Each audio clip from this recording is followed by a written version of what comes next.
Hello friends, welcome to கோல்சமையல்.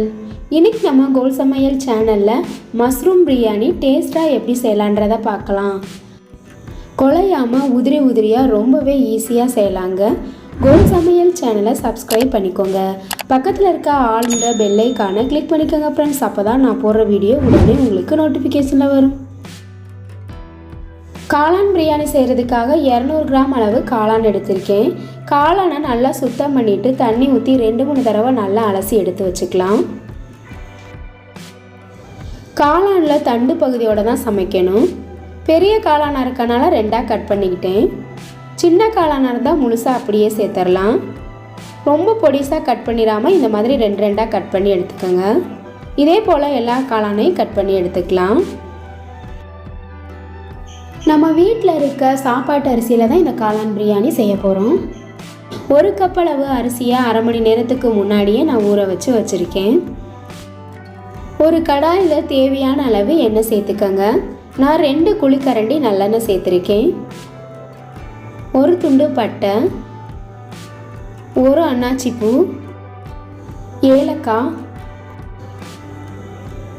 கொஞ்சமாக கல்பாசி, 3 கிராம்பு, பிரிஞ்சி இலை, அரை ஸ்பூன் சோம்பு சேர்த்துக்கங்க. நம்ம சேர்த்துருக்க எல்லா பொருட்களும் நல்லா பொரிஞ்சதுக்கு அப்புறமா ஒரு பெரிய வெங்காயத்தை பொடிசாக கட் பண்ணி வச்சுருக்கேன். அதை எண்ணெயில் சேர்த்துக்கலாம். இந்த பிரியாணிக்கு நம்ம ஒரு பெரிய வெங்காயம் சேர்த்தா கரெக்டாக இருக்கும். வெங்காயம் நல்லா கலர் மாறுற வரைக்கும் எண்ணெயிலே வதக்கி விட்டுக்கோங்க. கோல்சமையல் சேனலை சப்ஸ்கிரைப் பண்ணிக்கோங்க ஃப்ரெண்ட்ஸ். லஞ்ச் பாக்ஸுக்கு இந்த பிரியாணி ரொம்பவே சூப்பராக இருக்கும். புதினா தழை 1 கைப்பிடி அளவு சேர்த்துக்கோங்க. 2 பச்சை மிளகாய் எடுத்திருக்கேன், கட் பண்ணி சேர்த்துக்கலாம். காரத்துக்கு தகுந்த மாதிரி பச்சை மிளகாய் கூடவோ குறைவோ சேர்த்துக்கோங்க. கொத்தமல்லி இலைகளை பொடிசாக கட் பண்ணிவிட்டு சேர்த்துக்கோங்க.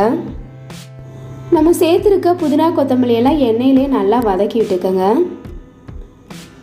இப்போ நல்லா எண்ணெயிலே வதங்கிடுச்சு. 1 ஸ்பூன் இஞ்சி பூண்டு பேஸ்ட்டு சேர்த்துக்கலாம்.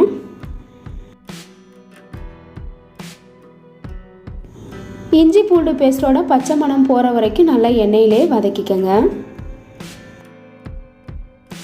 நல்ல பழமான தக்காளி பழமாக 2 எடுத்து கட் பண்ணிவிட்டு சேர்த்துக்கோங்க. சின்ன தக்காளி பழமாக 2 எடுத்திருக்கேன். பெரிய தக்காளி பழமாக இருந்தால் 1 போதும். தக்காளி நல்லா வதங்குறதுக்காக கொஞ்சமாக உப்பு சேர்த்துக்கிட்டோம்னா சீக்கிரமாகவே தக்காளி நல்லா வதங்கிடும். தக்காளியெலாம் நல்லா வதங்கினதுக்கு அப்புறமா மசாலா பொருட்கள் எல்லாத்தையுமே சேர்த்துடலாம். 1 ஸ்பூன் மல்லித்தூள், மிளகாய்த்தூள் 1 ஸ்பூன் சேர்த்துக்கோங்க. காரத்துக்கு தகுந்த மாதிரி மிளகாய்த்தூள் கூடவோ குறைவோ சேர்த்துக்கோங்க. 1 ஸ்பூன் பிரியாணி மசாலா சேர்த்துக்கோங்க. நான் கடையில் வாங்கின பிரியாணி மசாலா தான் யூஸ் பண்ணியிருக்கேன். இப்போ மசாலா பொருட்கள் எல்லாத்தையுமே 1 நிமிஷத்துக்கு எண்ணெயிலே நல்லா வதக்கி விட்டுக்கோங்க. அடுப்பை மீடியம் ஃப்ளேம்லேயே வச்சு வதக்கிக்கோங்க. நாம் சுத்தம் பண்ணி வச்சுருக்கோம் இல்லையா காளான், அது எல்லாத்தையுமே இப்போ மசாலா கூட சேர்த்துருங்க. மசாலா கூட காளான் நல்லா மிக்ஸ் ஆகிற அளவுக்கு நல்லா கலந்து விட்டுருங்க. இப்போ மூடி போட்டுடலாம். காளான்லேருந்து நல்லா தண்ணி விட்டுருக்கு பாருங்கள். இந்த தண்ணியெல்லாம் நல்லா வற்றணும். அதுக்கப்புறமா நம்ம தண்ணி சேர்த்தாதான் சாப்பாட்டுக்கு சரியாக வரும். இந்த தண்ணியிலே காளான் எல்லாம் நல்லா வெந்துடும். தண்ணியெல்லாம் நல்லா வற்றிருச்சு. சாப்பாட்டுக்கு தேவையான அளவு தண்ணி வச்சிடலாம். 1 கப்புக்கு 2 கப் அளவு தண்ணி சேர்த்துருக்கேன். தேவையான அளவு உப்பு சேர்த்துக்கோங்க. ஏற்கனவே நம்ம உப்பு சேர்த்துருக்கோம், அதுக்கு தகுந்த மாதிரி சேர்த்துக்கோங்க. உப்பு காரம் எல்லாம் சரியாக இருக்கான்னு செக் பண்ணிக்கோங்க. தண்ணியை டேஸ்ட் பண்ணி பார்க்கும்போது லைட்டாக உப்பு எக்ஸ்ட்ரா இருக்க மாதிரி இருக்கணும். அப்போ தான் நமக்கு சாப்பாட்டுக்கு சரியாக வரும். மூடி போட்டு நல்லா கொதிக்க வச்சிடலாம். தண்ணி நல்லா கொதி வந்துருச்சு. நம்ம கழுவி வச்சுருக்க அரிசியை சேர்த்துக்கலாம். தண்ணி நல்லா கொதிஞ்சதுக்கு அப்புறம் தான் அரிசி சேர்க்கணும். அப்போ தான் சாப்பாடு நல்லா வேகும். இப்போ நம்ம வீட்டு அரிசியில் காளான் பிரியாணி செய்கிறோம். இதுக்கு பதிலாக பாசுமதி ரைஸ் அப்படி இல்லைன்னா பிரியாணி அரிசியில் கூட செய்யலாம். மூடி போட்டு வேக வச்சிடலாம். தண்ணியெல்லாம் பகுதி அளவுக்கு நல்லா வத்திருச்சு.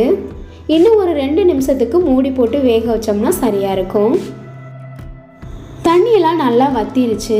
அடுப்பை ஆஃப் பண்ணிவிட்டு 10-15 நிமிஷத்துக்கு மூடி போட்டு அப்படியே வச்சுருங்க. இப்போ பாருங்கள், சாப்பாடு குழையாமல் எவ்வளோ உதிரி உதிரியாக இருக்குன்னு. மஷ்ரூம் பிரியாணி டேஸ்ட்டாக சூப்பராக ரெடி ஆயிடுச்சு. இதே மாதிரி நீங்களும் காளான் பிரியாணி ட்ரை பண்ணி பாருங்கள். இந்த வீடியோ உங்களுக்கு பிடிச்சிருந்தா கோல் சமையல் சேனலை சப்ஸ்கிரைப் பண்ணிக்கோங்க. லைக் பண்ணுங்கள், கமெண்ட் பண்ணுங்கள், ஷேர் பண்ணுங்கள்.